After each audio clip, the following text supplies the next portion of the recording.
السلام علیکم ورحمۃ اللہ وبرکاتہ۔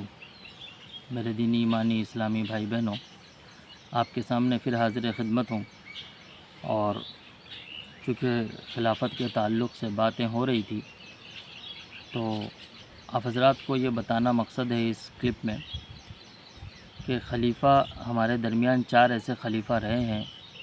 4 خلیفہ ہیں تو پھر 4 خلیفہ کے اپنے دور رہے ہوں گے۔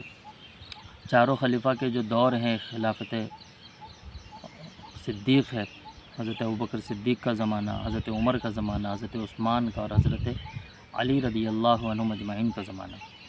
گزشتہ ویڈیو میں آپ حضرات کے سامنے میں یہ بتایا گیا کہ حضرت ابوبکر صدیق کے دور زمانے میں ہمیں کیا سبق ملتا ہے۔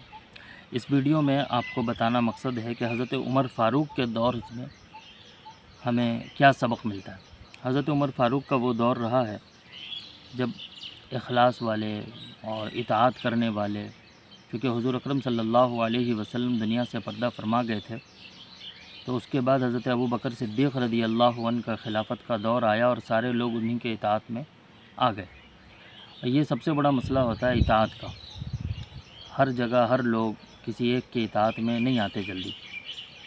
بہرحال آپ علیہ الصلاۃ والسلام کی تربیت سے یہ جماعت تیار ہوئی تھی۔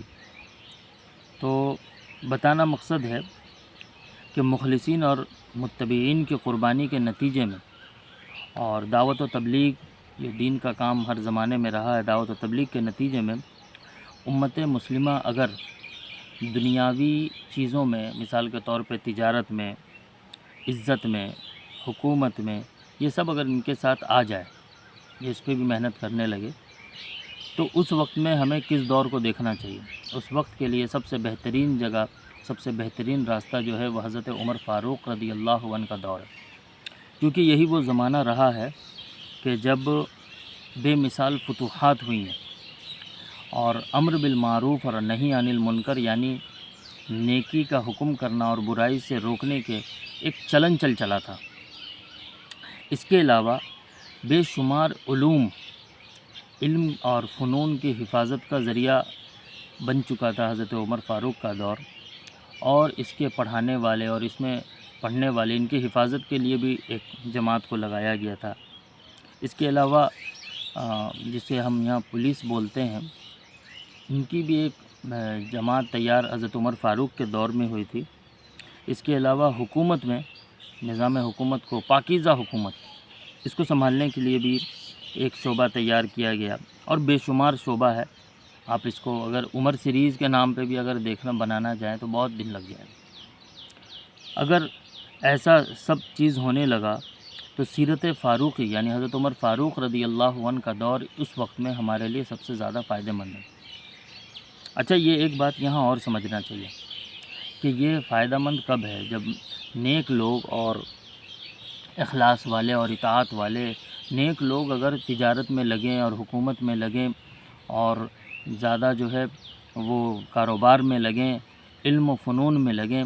فن اور علم کا الگ الگ مسئلہ ہے، اس کو سمجھنا بھی ضروری ہے۔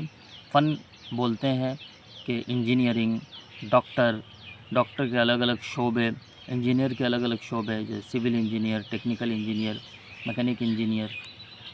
تو اس طرح سے جو جتنے بھی دنیا چلانے کے لیے جو ہنر لگتے ہیں اس کو بولتے ہیں فن، ہنر۔ اور علم وہ علم ہے جو اللہ کو راضی کرا لے۔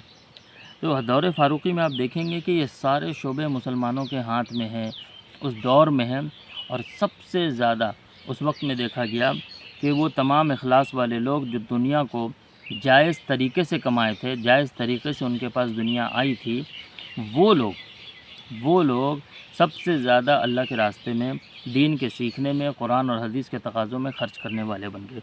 آپ کے سامنے یہی بات بتانا ہے کہ اگر نیک لوگوں کے پاس جائز طریقے سے دنیا آ جائے بغیر مانگے ہوئے، تو 2 چیز ان کو کرنا ضروری ہے۔